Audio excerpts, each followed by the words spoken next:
Mais où est donc passé Carmen Sandiego? Où est donc passé Dr Disrespect? Il y a quelques petites pistes qui font avancer le schmilblick.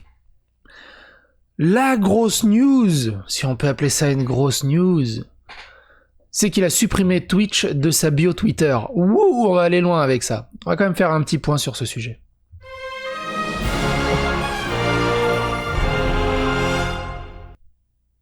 Donc pour ceux qui n'ont pas suivi du tout, Dr Disrespect est un des plus gros streamers américains. Il a signé un contrat pluriannuel de plusieurs millions de dollars il y a 3 mois à peine. Il s'est fait ban Twitch sans aucune explication. Dr Disrespect, qui est relativement une grande gueule, qui d'habitude, dès qu'il se fait ban d'une semaine, 15 jours, il hurle comme une toupie mexicaine sur tous les réseaux sociaux que son ban est injuste. Mais là, il était entièrement ban et surtout, silence absolu de la part de Dr Disrespect, de la part de son entourage, de la part de Twitch. C'est du jamais vu. Quand quelqu'un se fait ban, on s'en fout peut-être, mais on le sait pourquoi il s'est fait ban. On sait pourquoi il a disparu.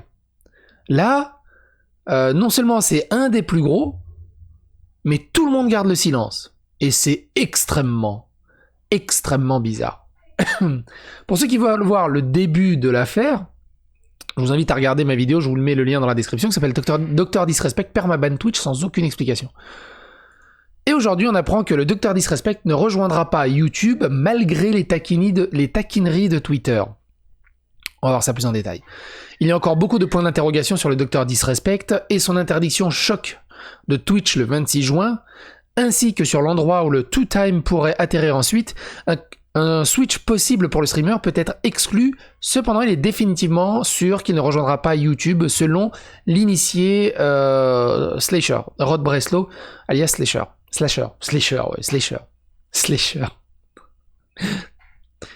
Des rumeurs tournent autour de l'histoire de l'interdiction de Doc depuis maintenant 2 semaines. Plus récemment, les yeux se sont tournés vers YouTube et le changement possible de la star de Twitch là-bas après Dr Disrespect, un personnage en streaming créé par le développeur de jeu, par le streamer Guy Beam, en 2010.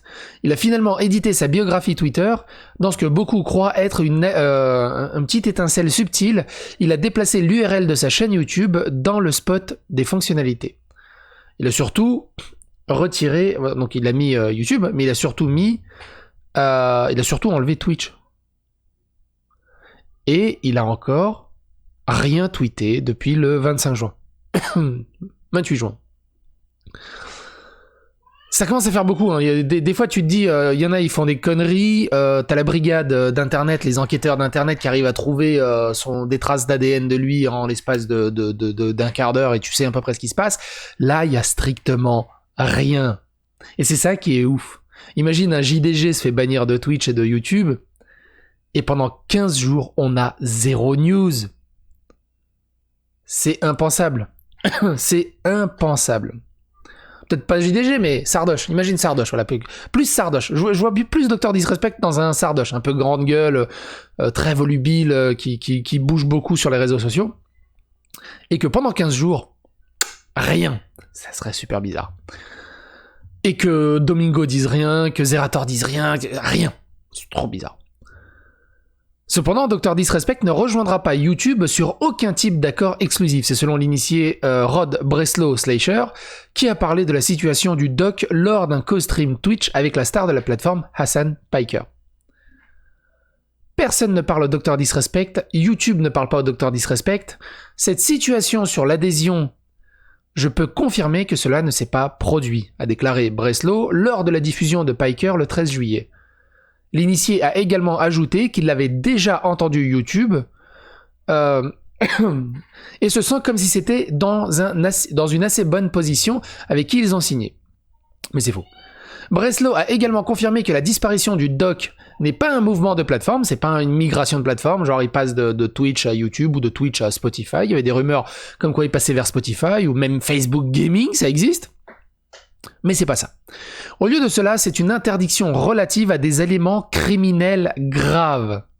Selon les mots de Piker, Alors, il y a des grosses rumeurs comme quoi il aurait tabassé quelqu'un pour protéger sa fille, mais tout ça, c'est juste des allégations. Il n'y a aucune preuve. Et vu que ça s'est étouffé relativement rapidement, on peut pas vraiment donner du crédit à tout ça. Au moment de la publication, cependant, aucune arrestation pénale n'a été enregistrée par Herschel Beam. Le vrai nom, c'est Herschel Guy Beam, ou Guy Herschel Beam, un truc comme ça. Donc forcément, ils ont fouillé partout. C'est comme ça, je sais pas si vous vous souvenez de Brooke Hoot, qui avait craché sur son chien, qui avait maltraité son chien, et qui, comme une conne, avait uploadé la version brute de la vidéo sur sa chaîne YouTube, plutôt que d'uploader la version finie de la vidéo, où elle coupait tout le bazar, s'est retrouvé avec une vidéo où elle tapait son chien parce qu'il faisait pas ce qu'elle voulait, qu'elle lui crachait dessus, et ainsi de suite. S'en est suivi un délire et un torrent de haine, vous vous imaginez pas, dès qu'on touche à des animaux, vous vous rendez bien compte. Et on a su quasiment 2 jours ou 3 jours après qu'il y avait des plaintes qui ont été déposées contre elle, que les flics étaient intervenus, que les flics avaient dit... Enfin bref, on avait les rapports judiciaires quasiment de tout ce qui s'était fait. Là, il n'y a rien. Il n'y a rien pour un multimillionnaire. C'est chelou. C'est chelou. Malheureusement, exclure d'éventuels accords de plateforme pour le doc ne rapproche personne de la compréhension sur la situation dans son ensemble. Beam semble également être resté relativement calme au cours des 2 dernières semaines. Son compatriote streamer Tim the Tatman a déclaré qu'il n'avait pas eu de ces nouvelles récemment. Tim a cependant pesé sur le don présumé du Dr Disrespect sur le flux de Nick Merckx le 5 juillet. Il y a un Dr Disrespect qui avait fait un don sur un autre stream. Selon des rapports du site de potin actuel australien, Sausage Roll, et Rouleau de saucisse, c'est juste un BuzzFeed, mais avec beaucoup de fake news, et surtout beaucoup d'extrapolation où on modifie un peu les faits pour que ça soit plus sensationnaliste. Donc on peut vraiment pas leur donner beaucoup de crédit. Le doc a fait un don de $50 pour dire qu'il était un bouc émissaire pour Twitch.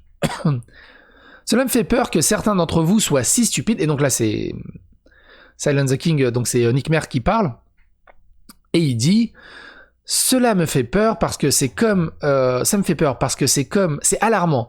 Attends, j'ai raté un truc. Voilà, cela me fait peur que certains d'entre vous soient si stupides que vous pensez que Doc en a fait un don à Nick.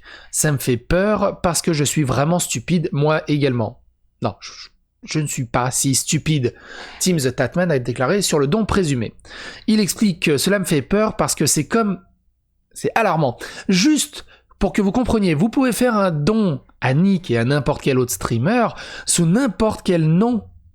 Je pourrais donner un nom en faisant semblant d'être un stream en faisant semblant d'être le doc. Je pourrais continuer et prétendre être Symphony et dire tout ce que je veux. C'est tellement stupide. On n'est pas sûr que ce soit vraiment le doc qui a fait ce stream. Il dit ça comme ça, si ça vous intéresse.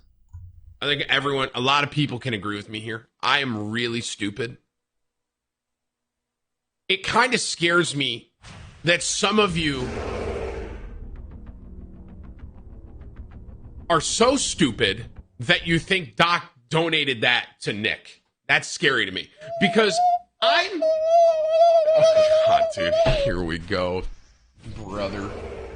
Oh, dude. Like, I'm really dumb, right? But I'm not that stupid, which scares me because it's like... It's alarming, bro. It is alarming because I'm really stupid. I'm a stupid individual, but Bon, il a dit beaucoup de fois stupide, on est d'accord.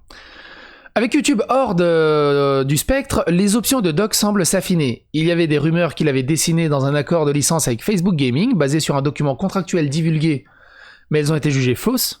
D'autres ont signalé la plateforme musicale suédoise Spotify, qui sera en train de créer son propre service de streaming. Et à ça, Ninja a fait une tentative de streaming sur YouTube. Je sais pas du coup s'il va rester sur YouTube. Il y a Shroud aussi qui est le numéro 2, on va dire, qui a suivi Ninja sur Mixer, qui s'est fait aussi dégager de Mixer vu que Mixer a fermé.